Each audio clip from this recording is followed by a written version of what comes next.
Acababa de graduarme de la universidad y estaba ahogado en deudas estudiantiles, así que decidí mudarme con mi hermano mayor Gabriel, hasta que pudiera permitirme un lugar propio.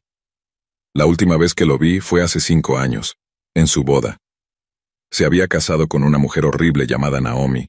Sabía en ese momento que ella era una cazafortunas, pero tuve miedo de decir algo.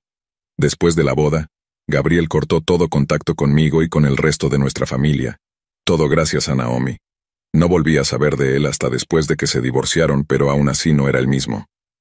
Era como si su espíritu estuviera roto. Honestamente me sorprendió que aceptara que me mudara con él. Esperaba que viviendo juntos pudiéramos reconectar, pero estaba equivocado. Después de vivir con él durante un mes, lo había visto quizás 4 o 5 veces. Pasaba todo el día y la noche trabajando en su oficina. Vivíamos en la misma casa, pero era como si fuera un completo desconocido. Ni siquiera comíamos juntos.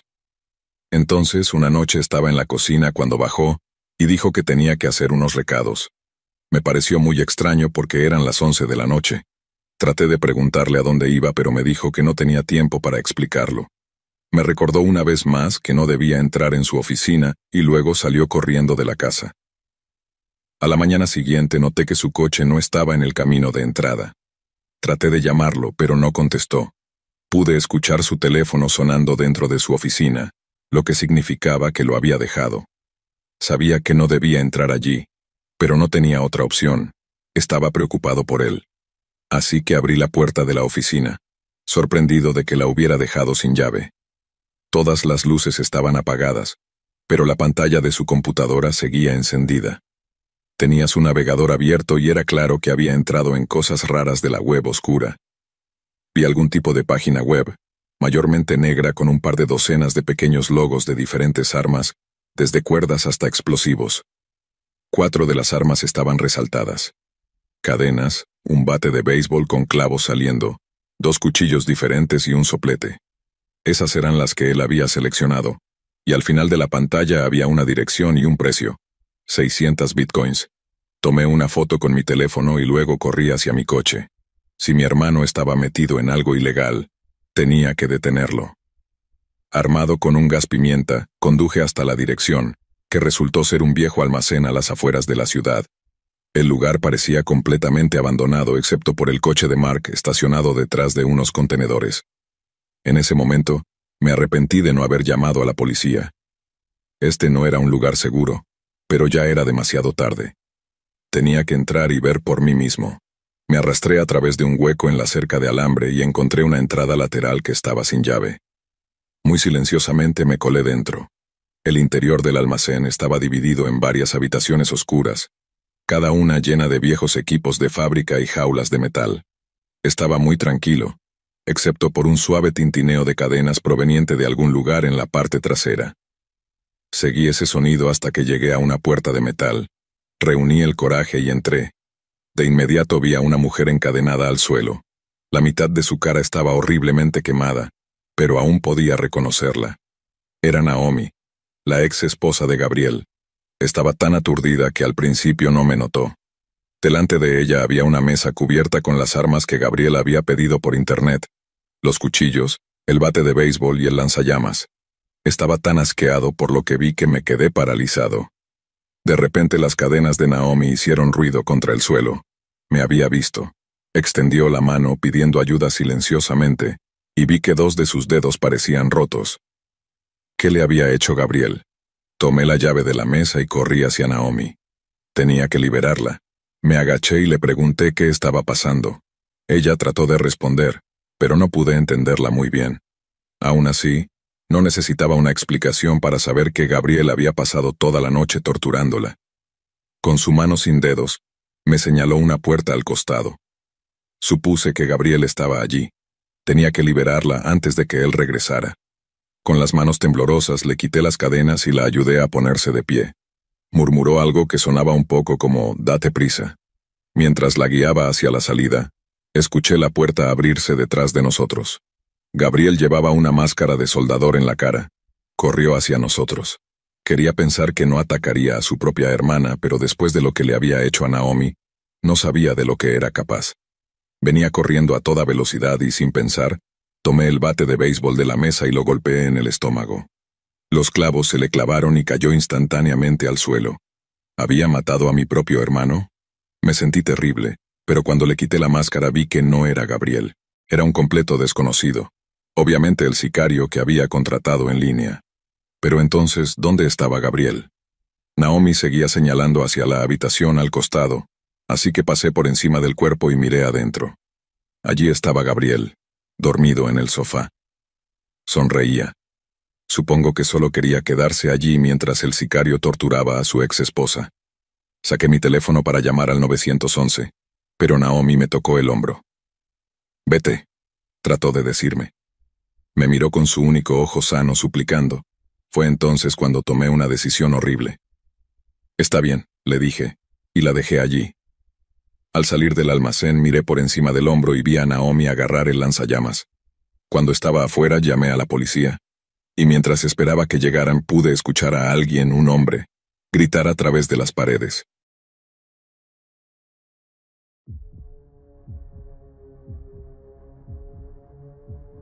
Siempre he amado mi vecindario.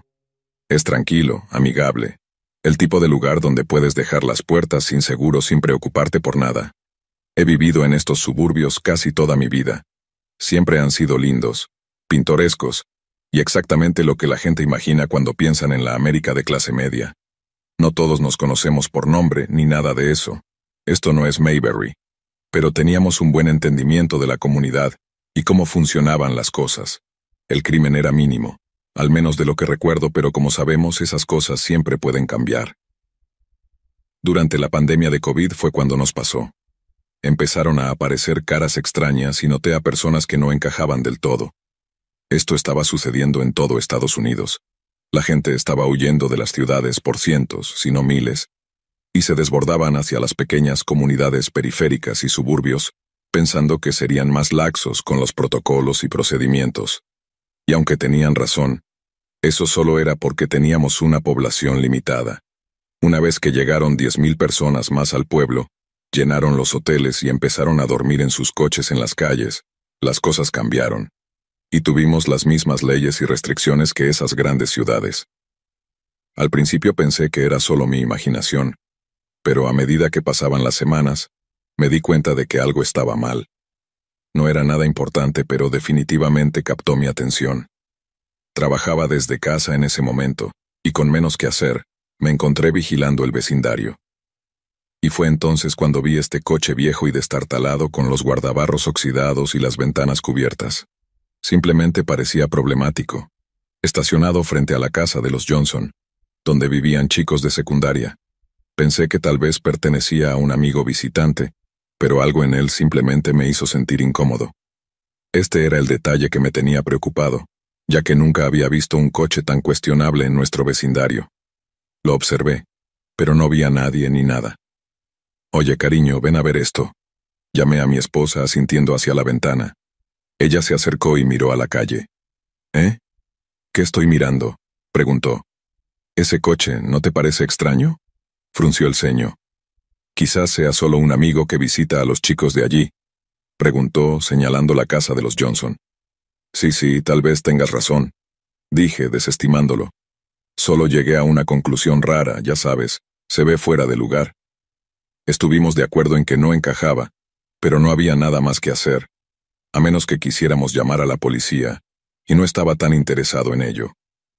Se sentía definitivamente exagerado en ese momento, cruzar una línea, por así decirlo. Probablemente no sea nada, de todas formas. Pero hicimos una nota para vigilar la calle y ver si se iba. El coche desapareció de vez en cuando, viniendo y yéndose a intervalos aleatorios, siempre sin que viéramos al conductor. Era misterioso, pero no el fin del mundo, así que terminé olvidándolo. Probablemente solo era paranoia por el COVID nublando mi mente. Avancemos una semana. Noté que la policía empezó a patrullar el vecindario. Eso sí que era inusual. Nunca veíamos policías por aquí, a menos que fuera por una multa de velocidad o un gato perdido. Al principio no hice la conexión, solo pensé que era una patrulla al azar, o tal vez estaban buscando a algunos chicos problemáticos. No sería la primera vez que un grupo de adolescentes atravesaba los patios traseros para escapar de alguna travesura que habían organizado. Pero la patrulla continuó un día, luego otro, y para el tercer día, recordé aquel coche extraño y pensé, tal vez sí esté pasando algo después de todo. Luego vi a un oficial tomando un informe en la casa al lado de los Johnson. Mi curiosidad se disparó en ese momento. ¿Qué más necesitaba? Ya era obvio que algo estaba sucediendo, y yo estaba siendo un poco entrometido, queriendo saber la gravedad de la situación. Observé desde mi ventana mientras el vecino explicaba algo al oficial, en lo que parecía ser un detalle vago, y el policía tomaba notas. ¿Qué pasa?, le pregunté a mi esposa mientras veíamos al oficial asintiendo y escribiendo. Quizás alguien reportó a una persona sospechosa, sugirió. O tal vez están teniendo una fiesta allí. ¿No se supone que no podemos tener reuniones de más de 6 personas o algo así? Ella tenía razón. Esto fue bastante al principio del COVID y teníamos esas estúpidas reglas en vigor. Como no tener reuniones grandes y todo eso. De repente me sentí más tranquilo, seguramente era algo relacionado con el COVID. Probablemente algo muy estúpido, y aquí yo me había preocupado por nada. Aún así, seguí observando la escena hasta que el policía se fue y todo volvió a estar en calma. Mi esposa y yo nos relajamos, cenamos y olvidamos el raro incidente fuera de la casa. Nos sentamos a ver algo en Netflix por la noche, pero descubrimos que nada funcionaba. El internet estaba conectado, pero la velocidad era inexistente, nada cargaba, solo los círculos de buffering girando.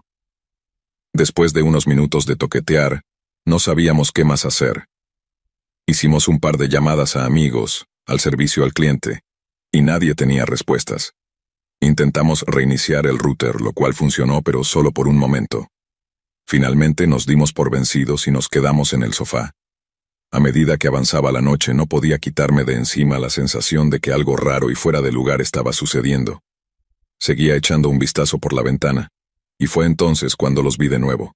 Un coche patrulla sin distintivos estacionado al final de la calle, parcialmente oculto. Mi corazón empezó a acelerarse al darme cuenta de que lo que sea que estuviera pasando, era algo serio esta vez. ¿Podría eso haber sido lo que interrumpió el internet? Oye, cariño, ven a ver esto. Susurré señalando hacia el coche de policía. Ella miró por la ventana con los ojos abiertos de par en par. ¿Qué están haciendo ahí afuera? Negué con la cabeza. No lo sé, pero definitivamente voy a averiguarlo mañana. Nos acurrucamos junto a la ventana un poco más de tiempo, esperando ver si algo más sucedía. No pasó nada. No se movió nada. No hubo luces ni sonidos. Hablamos entre nosotros otra vez, tal vez pensando que podría estar conectado. ¿Y si lo estaba? ¿Cómo? Y por encima de todo, ¿por qué? ¿Por qué estaba sucediendo todo este extraño suceso de repente? Sé que probablemente solo estábamos un poco nerviosos después de haber sido literalmente invadidos por refugiados del COVID, y todas esas historias horribles sobre ocupas y cosas por el estilo, o incluso sobre comunidades enteras siendo tomadas por locos. Cuando nos fuimos a la cama, no pude quitarme esa sensación. Algo seguía sucediendo en nuestro tranquilo vecindario y estaba decidido a llegar al fondo de esto.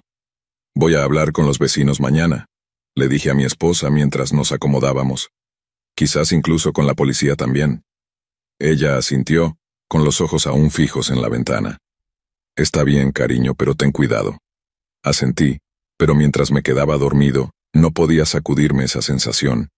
La sensación de que estábamos metidos en algo en lo que definitivamente no deberíamos estar. A la mañana siguiente me levanté, me preparé para el día y luego solo esperé hasta que pensé que sería apropiado cruzar la calle y comenzar mi ronda de preguntas. Casi quería ver si los vecinos ya estaban levantados, tal vez incluso saliendo afuera antes de ir a molestarlos.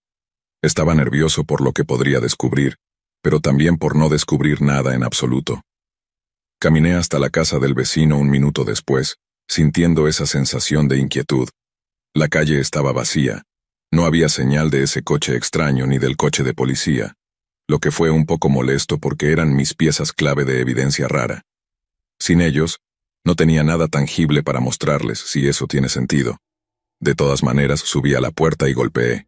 Después de un breve momento, se abrió para revelar a mi vecino, todo limpio y arreglado, luciendo impecable, la persona menos sospechosa del mundo.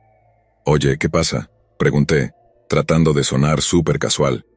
No mucho, respondió apartándose para dejarme entrar, solo lidiando con algunos problemas raros de Internet. Asentí con simpatía. Sí, nosotros también hemos tenido problemas, pero la policía estuvo aquí, ¿no? ¿De qué se trataba? Él vaciló mirando nerviosamente a su alrededor. Para ser honesto contigo, no estoy muy seguro. Solo nos hicieron algunas preguntas sobre nuestra actividad en la web y luego tomaron una declaración. Fruncí el ceño. Eso es raro.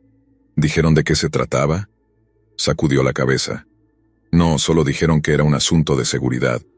Hablamos un poco más y mencioné el coche, pero no sabía nada al respecto. Dijo que solo estaba teniendo problemas con Internet. Prácticamente los mismos problemas que nosotros.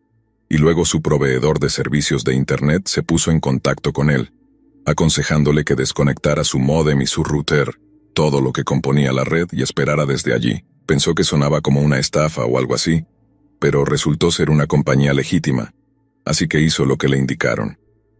Al día siguiente la policía se presentó, confiscó el equipo, y eso fue lo último que supo. Nos despedimos después de eso y luego me fui. Dejé su casa sintiéndome más perplejo que nunca. Mientras caminaba de regreso a casa, decidí intentar nuevamente con mi Internet. Tal vez ya funcionaba, pero cuando me conecté, descubrí que aún no funcionaba correctamente. Decía conectado, pero no podía acceder a ningún sitio web ni enviar mensajes. Fuera lo que fuera, era como si no quisiera que hubiera nada saliente. Pasé la siguiente hora resolviendo problemas, escaneando en busca de virus y revisando cualquier posible contratiempo que pudiera estar causando problemas. No encontré nada, así que, como último recurso, desconecté todo.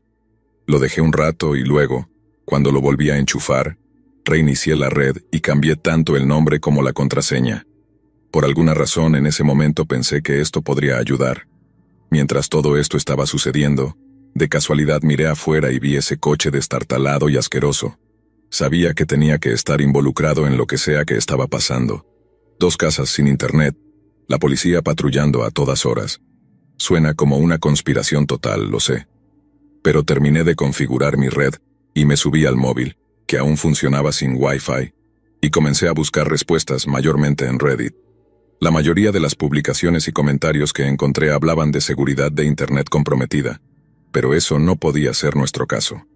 Mi esposa y yo no abrimos correos basura ni visitamos sitios extraños ni nada por el estilo. Justo en ese momento, hubo un golpe fuerte en nuestra puerta. Dudé, sintiendo una sensación de miedo. ¿Quién podría ser? ¿La policía viniendo a llevarse mi módem ahora? Pensé en mi vecino y los policías llevándose sus cosas. Definitivamente es una sensación escalofriante en el momento, así que me solidaricé con él. Pensé que tal vez él estaba metido en algo turbio, algo privado. Tal vez los policías lo atraparon y estaban en medio de una redada o algo así. Sabía que yo no estaba haciendo nada ilegal, pero alguien estaba aquí de todos modos. Lentamente me acerqué a la puerta y la abrí para encontrar a un joven desaliñado alejándose de mi entrada. Era como si hubiera tocado y, de repente, se hubiera acobardado. Recuerda que me tomó un minuto levantarme y contestar la puerta. Pensé que tal vez simplemente se había cansado de esperar, y pensó que no estaba en casa. De cualquier manera, este chico con cara de bobo definitivamente no era la policía. «Oye, espera», grité, sintiendo una sensación de inquietud. «¿Qué necesitas?» Él se giró, y sus ojos estaban hundidos y su piel pálida. «¿Por qué hiciste eso?», preguntó, su voz apenas un susurro. Luego se detuvo en su lugar y mantuvo sus pequeños ojos fijos en mí. «¿Hacer qué?». «¿Por qué hiciste eso?», preguntó de nuevo, pero esta vez casi lo gritó. Era como algo de un verdadero psicópata desquiciado, ojos saliéndose de las órbitas, escupiendo mientras hablaba. Podía ver que fuera lo que fuera de lo que hablaba este chico, estaba enojado, definitivamente sintiendo algún tipo de pasión. Aún así, nunca lo había visto antes, nunca había tratado con él, así que no sabía realmente qué decir o cómo responder. Sacudió la cabeza y se alejó, dejándome aún más confundido e inquieto que nunca. Mientras lo veía desaparecer en la distancia, me di cuenta de que definitivamente estaba fuera de mi elemento con todo esto. Problemas de internet, la visita de la policía, el coche extraño. Tiene que estar conectado. Todo estaba cerrándose sobre nosotros. No soy policía, no soy investigador, ni siquiera soy realmente un luchador. Solo sentía el peso y la proximidad de algo potencialmente peligroso y quería salir. Quería que la policía estuviera en el lugar de inmediato. Me metí de nuevo en la casa, mi corazón latiendo con miedo. ¿Qué está pasando y por qué ahora soy el objetivo? Mientras esperaba a que mi esposa volviera a casa, no podía sacudirme esa sensación de que estábamos en grave peligro. La lenta quemazón de la inquietud se había convertido en un fuego abrasador de temor. Pensé que la policía aparecería en cualquier momento para encerrarme, pero ¿por qué? ¿Quién sabe? Tal vez alguien estaba incriminándome justo en ese momento, cargando todo tipo de material ilegal en mi computadora y tableta sin que yo siquiera lo supiera, porque eso podría pasar, ¿verdad? Mi esposa llegó a casa y lo hablamos. Le conté sobre todos los eventos extraños. Estuvo de acuerdo en que necesitábamos contactar a las autoridades y averiguar exactamente qué estaba pasando. Estaban más que dispuestos a venir al día siguiente. En nuestra pequeña reunión obtuvimos la información. La policía estaba tratando de localizar a una persona contra la que estaban construyendo un caso. Resultó ser el tipo que había tocado a nuestra puerta ese día. Su nombre era Keylor o Killer, algo así, y era un refugiado recién desplazado por el COVID, sin hogar y medio fuera de sí. Lo curioso de Keylor era que era un experto en tecnología y tenía un pozo de conocimientos desbordantes sobre computadoras y ciencia informática. Keylor había estado conduciendo por el Medio Oeste aprovechando el Internet donde podía. Empezó en cafeterías y tiendas aleatorias, estaciones de servicio, realmente en cualquier lugar sin un enlace protegido. Algunas de estas redes bloqueaban el acceso y los permisos, así que Keylor se volvió bastante bueno en sortear estos cortafuegos y restricciones. Con el tiempo, y el uso prolongado de drogas, además de una relación cada vez más débil con la realidad, comenzó a descender por todo tipo de agujeros de conejo de conspiración. También dejó de dormir, aparentemente solo conduciendo sin rumbo de pueblo en pueblo, de estado en estado. A medida que avanzaba, comenzó a usar redes privadas porque descubrió cómo entrar en la mayoría de ellas. Algún tipo de acceso extraño por la puerta trasera con todas las personas que no habían cambiado la contraseña predeterminada de su red. Quería usar redes privadas porque Keylor estaba mirando cosas locas en la Deep Web, teorías de conspiración y montones de imágenes ilegales, ni siquiera quiero decir de qué tipo. Ahí fue cuando llegó a nuestra calle. Nadie sabe por qué vino aquí o de dónde venía o cuál era su plan real. El tipo estaba tomando estimulantes cada vez que podía, mayormente pastillas ya que tenía una receta, pero también tenía metanfetamina en su coche. Keylor había recorrido 3 estados solo para drogarse y robar internet mientras estaba estacionado frente a mi casa, con la ventana lo suficientemente cubierta como para que no pudiéramos verlo ahí dentro. Aunque después de que los policías finalmente lo atraparon, dijeron que había abierto el espacio entre el asiento trasero y el maletero para cortarlo aún más y así poder esconderse allí sin que la gente lo viera.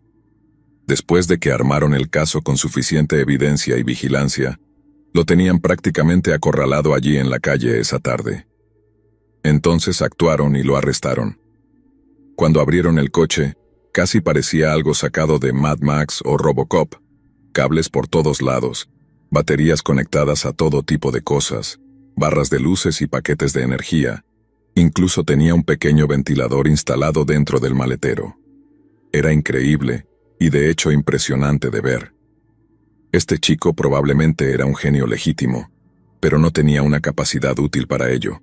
Fue arrestado, pero no por mucho tiempo. El coche fue remolcado, nunca se volvió a ver. Espero que le hayan enderezado la vida a ese chico. Las drogas hacen cosas raras a las personas. Los eventos mundiales hacen cosas aún más raras a la gente, como el COVID, pero supongo que nada saca más de onda a alguien que el Internet.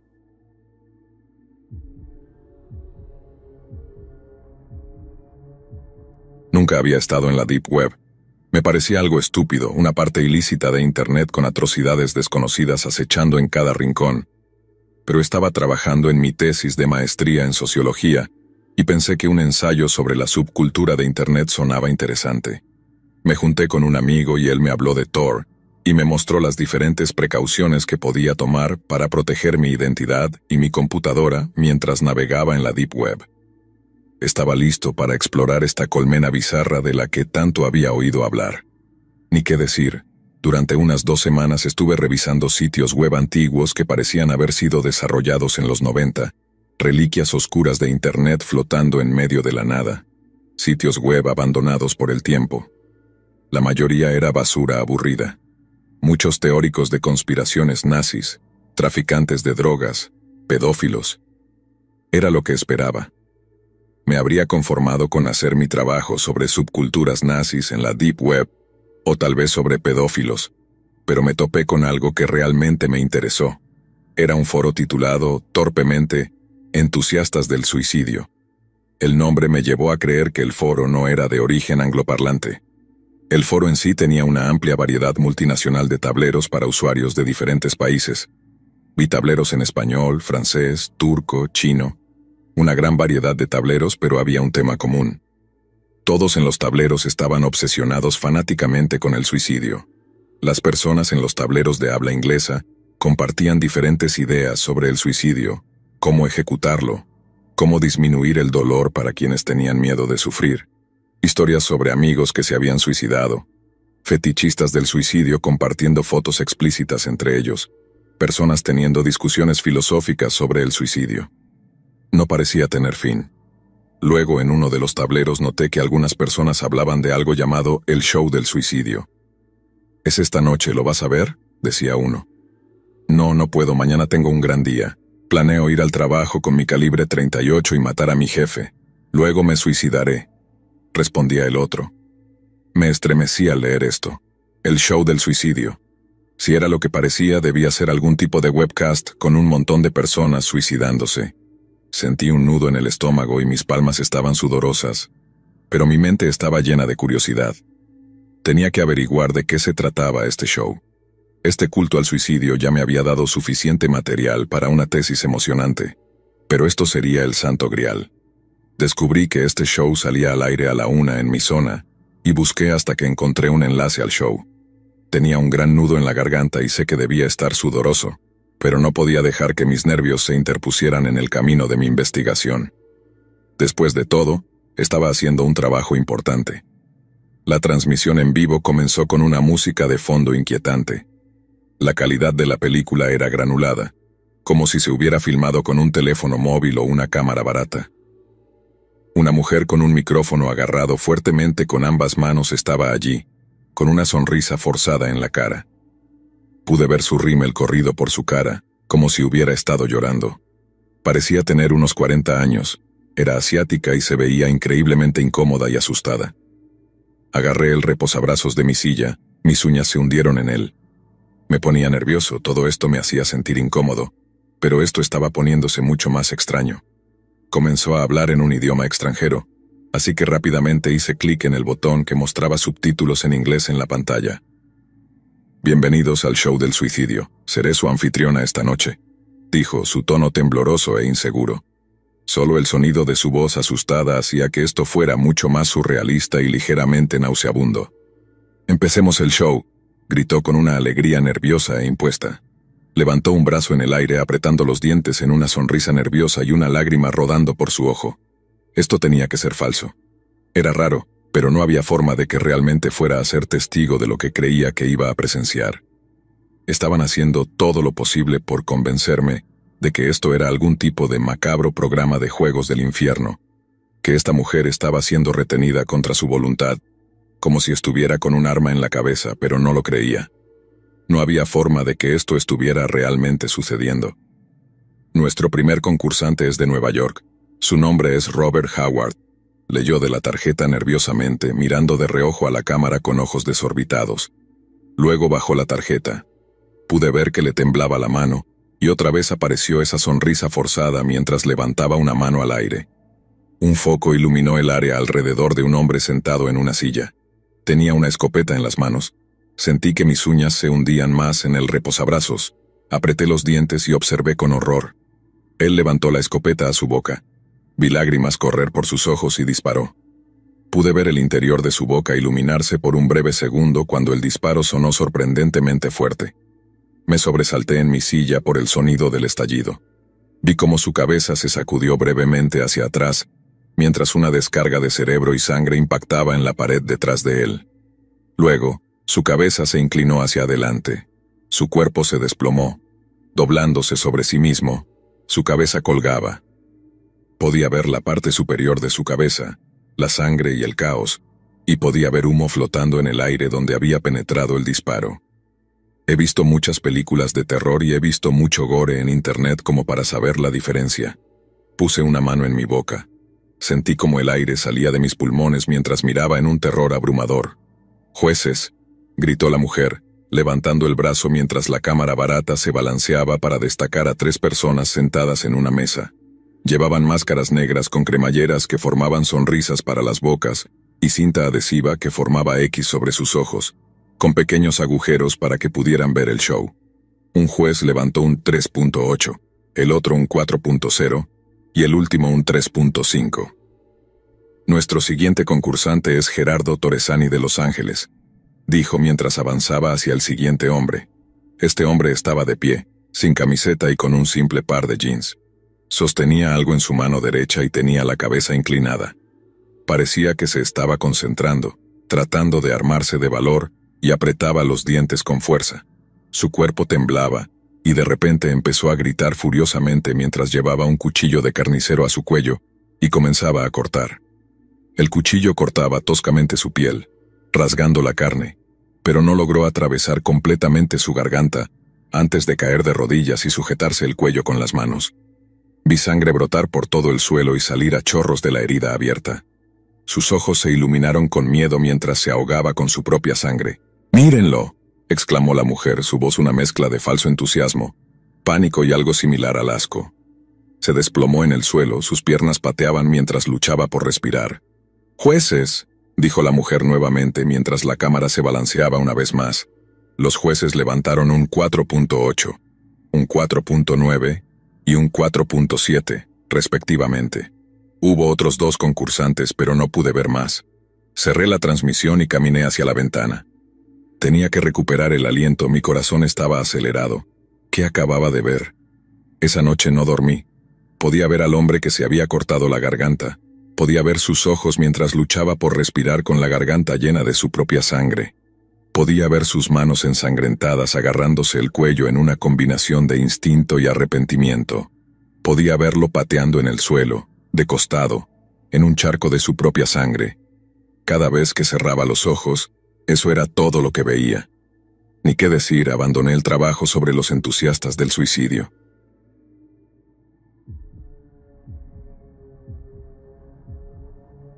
Esta es mi historia sobre cómo cometí uno de los errores más grandes que he cometido en mi vida al entrar en la Deep Web.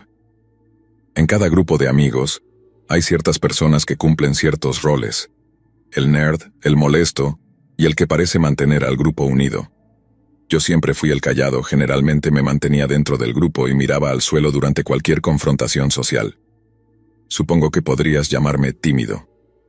Bueno, en realidad increíblemente tímido. Por lo general me mantenía al margen mientras las personas más confiadas contaban historias y chistes.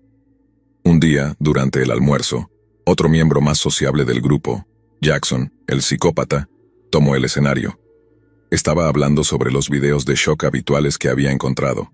One Man, One Jar, The Pain Olympics, ya sabes, ese tipo de cosas. Empezó a divagar sobre algo llamado la Deep Web. Había escuchado la frase un par de veces, pero no estaba realmente seguro de lo que era. Estaba acostumbrado a que hablara sobre esos videos perturbadores y tratara de que los viera, pero esta vez las cosas parecían un poco diferentes. Empezó a hablar sobre el gobierno, filtraciones, sicarios, personas siendo asesinadas en vivo por dinero, todo tipo de cosas locas. No podía creerlo. Seguramente todo esto no podía ser real. Probablemente solo era maquillaje protésico y todo tipo de edición en sitios web falsos para ganar dinero, pensé. Sentí algo de curiosidad por entrar yo mismo, pero por lo general me aseguro de no entrar en sitios web que puedan considerarse sospechosos. Le pregunté a Jackson cómo era posible que todas esas personas se salieran con la suya haciendo todas esas cosas que supuestamente estaban haciendo. Jackson me dijo que para acceder a la Deep Web necesitaría descargar un navegador llamado Tor, y que era completamente anónimo. También mencionó que debía desactivar todos mis scripts y Flash Player. Él siempre ha sido un tipo experto en tecnología, así que le confié lo que me dijo. Después de todo, tenía sentido la manera en que lo explicó. Terminé mi día en la escuela preparándome para todas las cosas que podría ver más tarde cuando entrara en la Deep Web. Cuando llegué a casa, lo primero que hice fue ir directamente a mi habitación y encender mi laptop. Estaba bastante emocionado por ver algunas de esas cosas.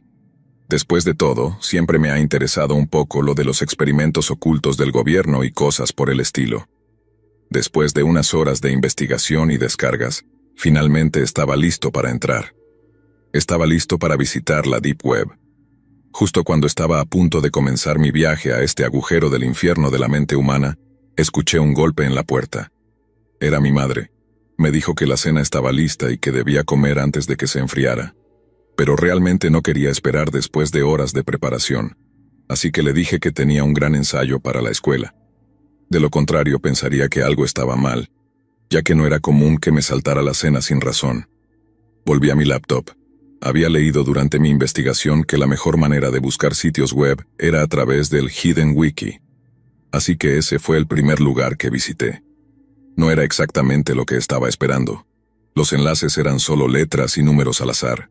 Recordando lo que Jackson había dicho y sabiendo que estaba seguro con Tor, comencé a hacer clic en enlaces aleatorios, lo cual fue un gran error de mi parte. Mi cerebro nunca me perdonaría más tarde por las cosas que había visto. Todo se cargó a la vez, y no era lo que esperaba. No era ese material de experimentos ocultos del gobierno que había estado esperando.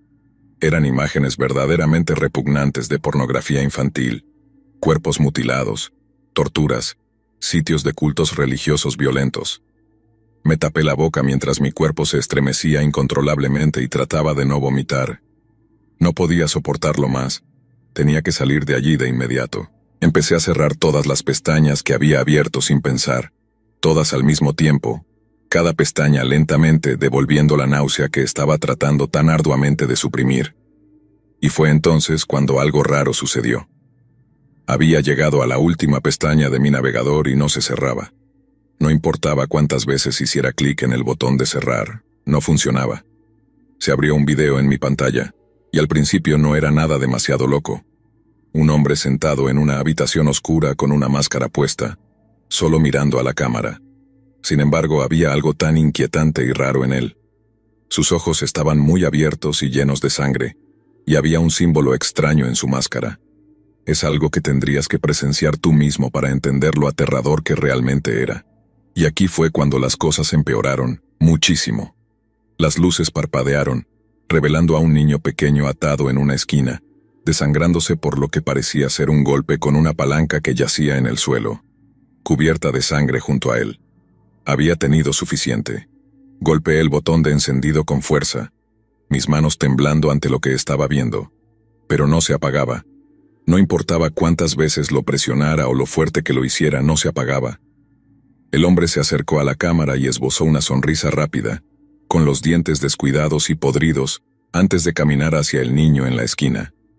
En ese momento estaba rebuscando en mi habitación buscando un destornillador, algo para desatornillar mi laptop y sacar la batería. Finalmente logré encontrar uno y eché un último vistazo a mi pantalla antes de voltear el equipo para desarmarlo. El hombre había escrito números en la pared con la sangre del niño. Tomé una captura de pantalla rápida y arranqué la batería con fuerza tremenda, respirando con dificultad debido a lo que acababa de presenciar. Apenas podía mover mis manos que seguían temblando y colapsé en el suelo, apenas capaz de creer lo que acababa de ver. ¿Realmente acababa de suceder? Tenía que ser falso, ¿verdad? Me dije a mí mismo. No pude dormir esa noche. Después de todo, ¿cómo podría después de todo lo que acababa de presenciar? Pero finalmente me quedé dormido y me desperté a la mañana siguiente con mi madre gritándole a mi perro para que dejara de ladrar. Probablemente las típicas quejas dirigidas a los otros niños mientras caminaban hacia la escuela.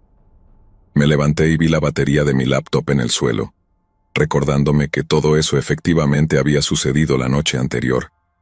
¿Qué significaban los números que el hombre había escrito? Ni siquiera los había mirado bien. ¿Podrían haber sido algo como la fecha de cumpleaños de mi madre? ¿Mi cumpleaños? ¿La hora en que vendría a mi casa a matarme?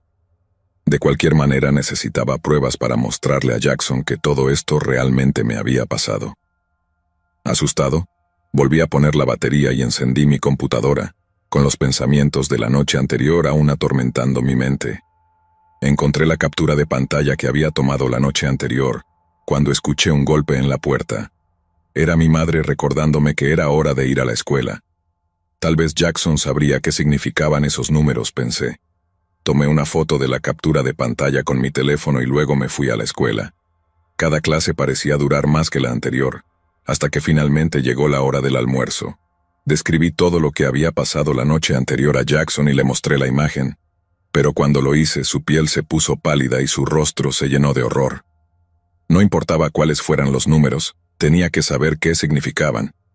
«¿Qué significa? Dime», le dije.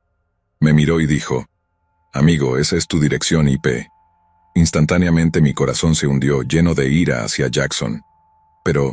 Pero dijiste que era anónimo.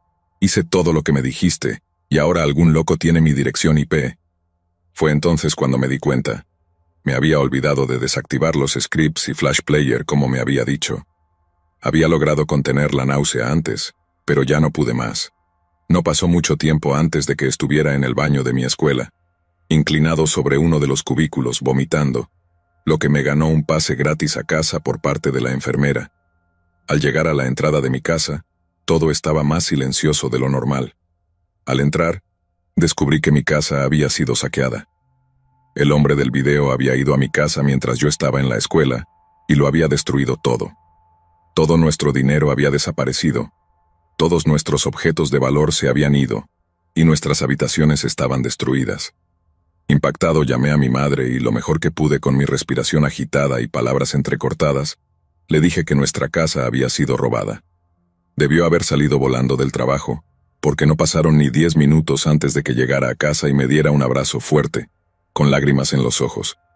Todos nuestros televisores se habían ido, mi Xbox, mi computadora, todo. Solo quedaba un pequeño sonido en la casa, un goteo suave proveniente del armario de mi madre. Nos dirigimos hacia el armario. Cada paso se sentía más pesado que el anterior, como si estuviéramos cruzando un puente frágil. Mi mandíbula se cayó y nuestros rostros perdieron todo color al abrir la puerta del armario. Era nuestro perro, colgado del techo del armario, con las extremidades mutiladas y sangre goteando de su garganta. En su pecho, tallado en su carne, estaba el símbolo de la máscara del hombre. Cuando la policía llegó, intentaban encontrar pistas sobre por qué alguien haría esto, si conocíamos a posibles sospechosos o si sabíamos lo que significaba el símbolo. Nunca podría admitirles a ellos, ni a mi madre, que todo esto había sido mi culpa. El hombre nunca fue atrapado. Mi madre y yo tratamos de no hablar sobre todo lo que pasó, pero por la noche, cuando me acuesto, todavía puedo ver esos ojos abiertos, llenos de sangre, mirándome fijamente.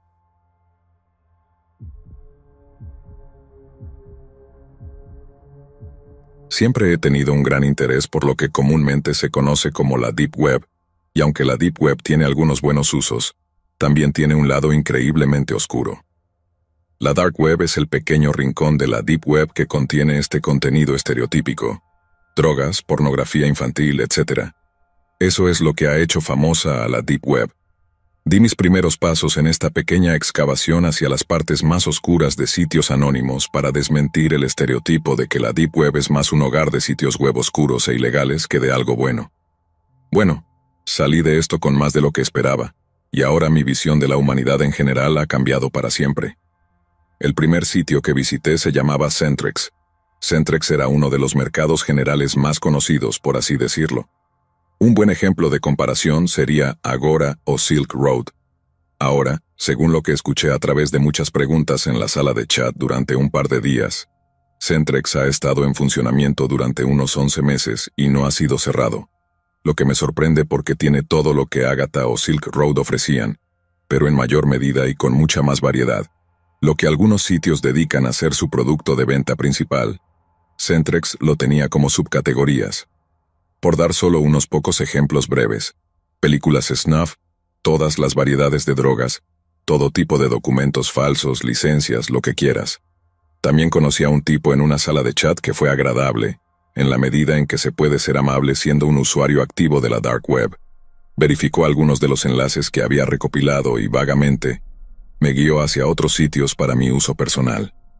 Esto fue de gran ayuda, y me llevó a mi siguiente sitio, que por la ilegalidad y la moral general del sitio, lo considero el siguiente nivel o puerta hacia la dark web.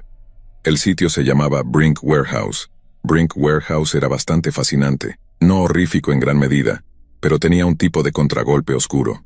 Brink Warehouse era un almacén virtual de guías textuales, notas, documentos filtrados, libros orientados a lo ilegal. Incluso había uno que fue lanzado en línea un día antes de su publicación por un autor bastante popular. En resumen, esto podría parecer aceptable, pero ten en cuenta que las guías incluían cosas como cómo hacer un explosivo casero basado en drones y cómo secuestrar adolescentes mientras duermen. Los documentos filtrados iban desde casos clasificados de Estados Unidos hasta asuntos exteriores. También se incluían guías sobre cómo modificar armas de forma ilegal, unirse a grupos terroristas, guías de scripting y nulificación de cuentas bancarias, y así sucesivamente. No era un sitio divertido. El siguiente sitio al que me dirigí es donde las cosas empezaron a volverse realmente espeluznantes. Obtuve acceso a este sitio, que considero el inicio de lo más oscuro de la dark web, de alguien llamado Francis Turn 444. Estábamos en una sala de chat en ChitChat, un sitio de chat muy común en la Deep Web, que probablemente muchos de ustedes ya conocen. Hablando de una cosa a la otra, terminamos en el tema de las películas snuff, cuán comunes son, dónde suelen filmarse, por qué, etc. Gané su confianza y reanudamos esta conversación en una sala de chat privada que él tenía, la cual terminó costando 10 centavos de BTC para acceder. Tengan en cuenta que solo estaba obteniendo información, que era mi principal razón para conversar. No me gustan las películas snuff, aunque sí me fascinan. Hablamos durante unos 20 minutos antes de que, sin que siquiera tuviera que preguntar, me conectara con su sitio. Vamos a usar una parte del número URL del sitio para nombrarlo, así que lo llamaremos 5611. Ahora, este sitio, 5611, requería una invitación, un extenso cuestionario de registro y una reunión 1 a 1 con lo que asumí era un director o administrador del sitio. Él o ella era un tipo muy estricto, y los castigos severos por romper las reglas del sitio se explicaban con claridad. El tipo que me invitó, Francis Turn 444, supongo que era un veterano en 5611, quien tenía permiso para darme un recorrido por el sitio. Le pedí un nombre formal del sitio para referencia futura, para no tener que llamarlo 5611, y me dijo que el sitio no tenía nombre, que solo existía para mostrar su contenido y moderar a los miembros.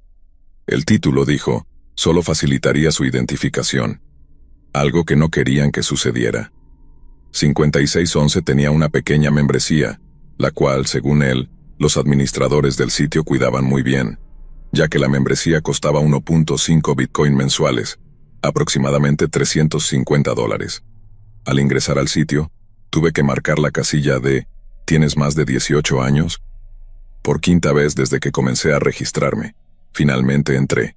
El diseño del sitio era simple y cuadrado, con un fondo completamente blanco y un texto muy denso y junto. En la esquina superior derecha, había opciones para cerrar sesión, añadir fondos a mi saldo y un pequeño emoticón de billetera que mostraba un monedero vacío de Bitcoin, pero eso apenas estaba en mi mente.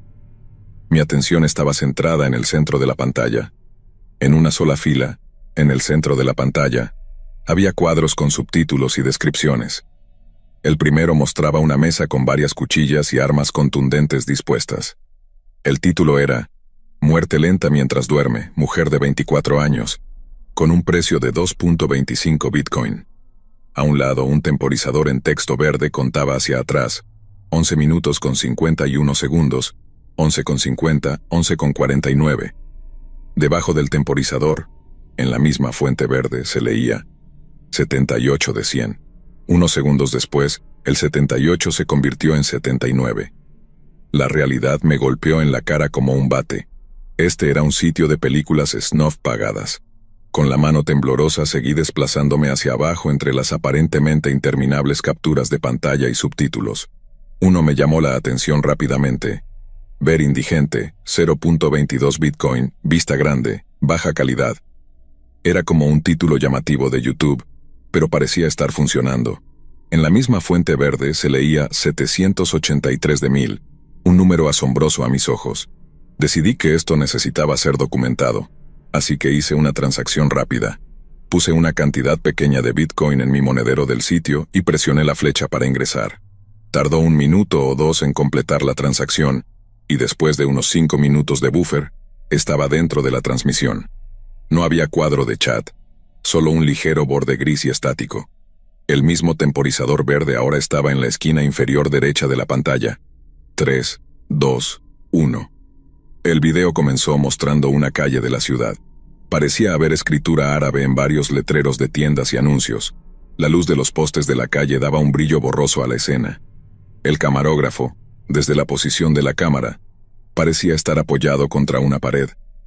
El plano se centraba en un auto destartalado rojo, estacionado junto a la acera.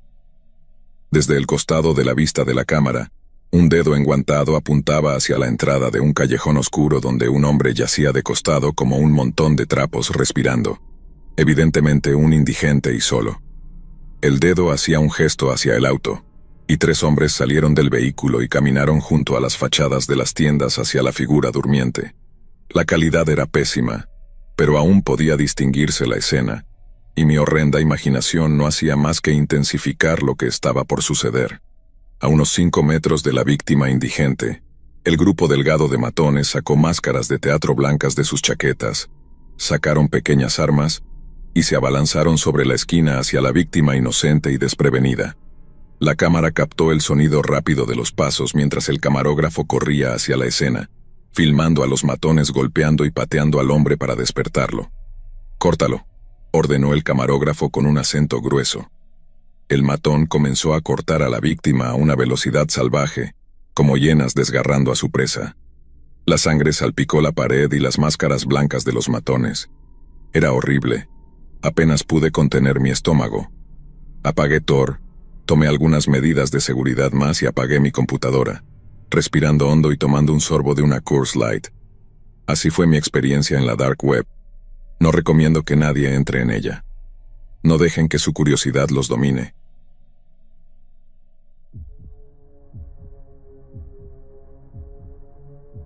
Recuerdo perfectamente el día en que todo comenzó. Era una tarde de lunes, y como cualquier otro programador freelance, estaba trabajando desde la tranquilidad de mi casa. Mi rutina era simple: código, café, más código, y revisar las últimas novedades del blog para el que trabajaba como analista de seguridad. Era un blog grande, con miles de visitas diarias, pero jamás imaginé que aquel trabajo rutinario me arrastraría a un mundo del que apenas se habla. Esa tarde, mientras revisaba el tráfico del sitio, noté algo inusual. Habían comenzado a aparecer videos extraños en la sección de comentarios. Mi primera reacción fue asumir que se trataba de un troll o un hacker amateur, buscando causar caos por diversión. Pero cuando abrí el primer video, algo en mi estómago se revolvió de una manera que no puedo explicar. El video comenzaba con una escena oscura, sin sonido, solo un hombre de espaldas atado a una silla. No parecía una película. La imagen era demasiado cruda, demasiado real. La cámara enfocaba al hombre mientras otro enmascarado comenzaba a caminar lentamente alrededor de él. Todo se desarrollaba en un lugar lúgubre, sucio, con paredes descascaradas. Y luego, sin previo aviso, el hombre encapuchado desenvainó un machete y empezó a hablar en voz baja, casi susurrante. Aunque no pude escuchar las palabras con claridad, el tono amenazador era inconfundible. Cerré el video de inmediato sintiendo una mezcla de terror y náusea. Me dije a mí mismo que solo era una broma macabra. Después de todo, en Internet se puede encontrar cualquier cosa. Pero cuando intenté eliminar el video del blog, mi sistema de seguridad se bloqueó. Algo estaba interfiriendo. Eso no era normal. Me especializo en ciberseguridad, y este tipo de bloqueos no ocurren por casualidad. Mi jefe me envió un mensaje urgente. Elimina esos videos y refuerza la seguridad del sitio. Me escribió, pero ya estaba un paso adelante. Antes de borrar todo, descargué uno de los videos. Tenía una extraña sensación de que esto no se trataba de un simple hackeo, y que algo mucho más oscuro se escondía detrás. Esa misma noche, después de eliminar los videos del blog y cerrar la sesión, no pude dejar de pensar en lo que había visto. Sabía que no debía, pero mi curiosidad me empujó a investigar más. Abrí el video que había descargado y lo vi completo. El final me dejó helado. El hombre encapuchado, tras decapitar al prisionero, miraba directamente a la cámara y decía: «Esto es solo el principio. Sabemos quién eres, y sabemos que nos estás viendo». Aquellas palabras resonaban en mi mente. ¿A quién se refería? ¿A mí? ¿A cualquiera que viera el video? La duda me corroía. Decidí que no podía quedarme de brazos cruzados, así que comencé a rastrear el origen de los videos. Usé todas las herramientas a mi disposición: proxies, VPNs, rastreadores de IP, pero la fuente estaba completamente encriptada. Era como si quienes publicaron esos videos supieran exactamente cómo cubrir sus huellas. Cada pista me llevaba a un callejón sin salida, hasta que di con un foro que mencionaba la Deep Web. Entrar en la Deep Web no era algo que me tomara a la ligera. Sabía que una vez allí, la delgada línea entre lo ilegal y lo inmoral se desvanecía, pero mi curiosidad, esa necesidad de saber qué demonios estaba ocurriendo, fue más fuerte que mi instinto de supervivencia. Configuré mi sistema con varias capas de seguridad y accedí. No fue difícil encontrar lo que estaba buscando. Había una sección del foro dedicada a los carteles mexicanos y sus conexiones con la política. El foro era oscuro, lleno de rumores y testimonios anónimos. Pero lo que realmente me impactó fue un post titulado «El verdadero poder detrás del cartel. Nombres que no deberías conocer». El mensaje tenía un enlace a un paquete de información clasificada. El precio era alto, pero lo pagué. En ese momento, no podía imaginar las puertas que estaba a punto de abrir. El paquete que descargué contenía miles de documentos, videos y audios que detallaban operaciones encubiertas, ejecuciones y, lo más perturbador, conexiones con altos mandos del gobierno mexicano. Había nombres, direcciones, transacciones financieras, todo documentado de manera precisa. Lo peor no era solo que los carteles estuvieran involucrados en la política, era que figuras públicas, personas que yo veía en las noticias cada día, estaban directamente financiando sus actividades. Algunos de los videos incluso mostraban reuniones entre líderes del cartel y políticos de renombre, pero lo que realmente me hizo temblar fue encontrar una carpeta titulada Eliminados. Dentro había listas de nombres, cada uno marcado con fechas y detalles.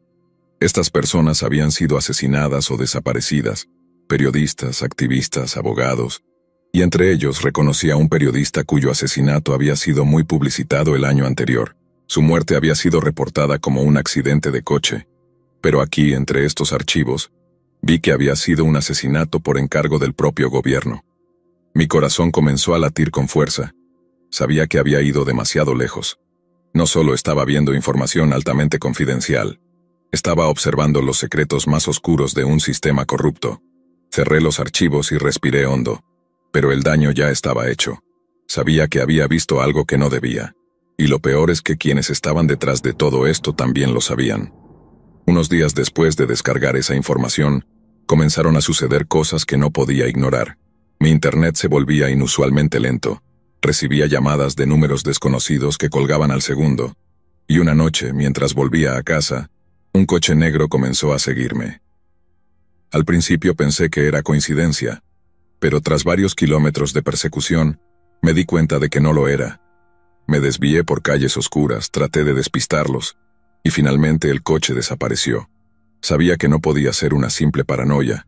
Algo, o alguien, me estaba vigilando. Y las cosas empeoraron cuando recibí un mensaje encriptado a través de uno de mis canales seguros.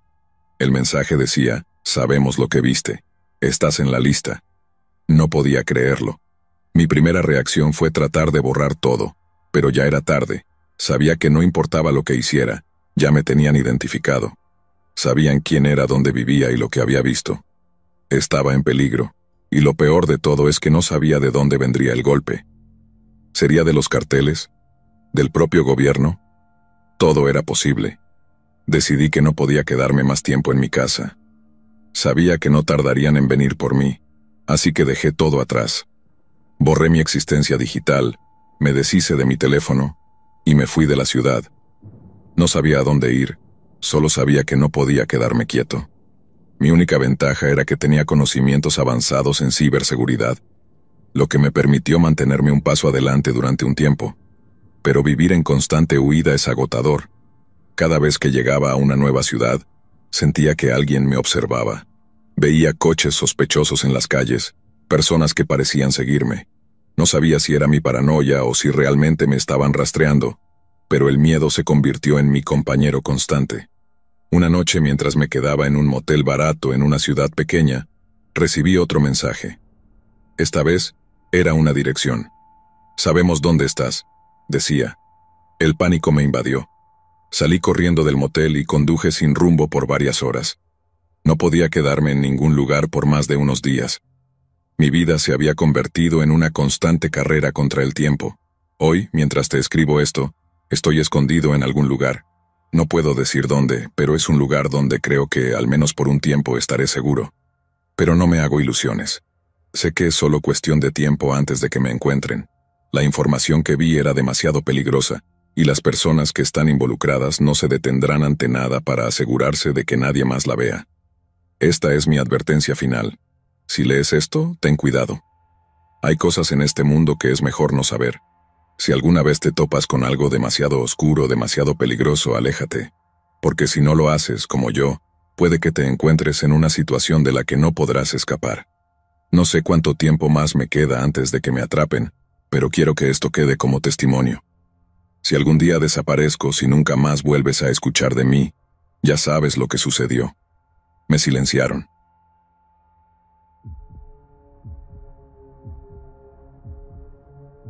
Hace un tiempo vi un video en este canal, uno que hablaba sobre la Deep Web y mencionaba algo muy específico.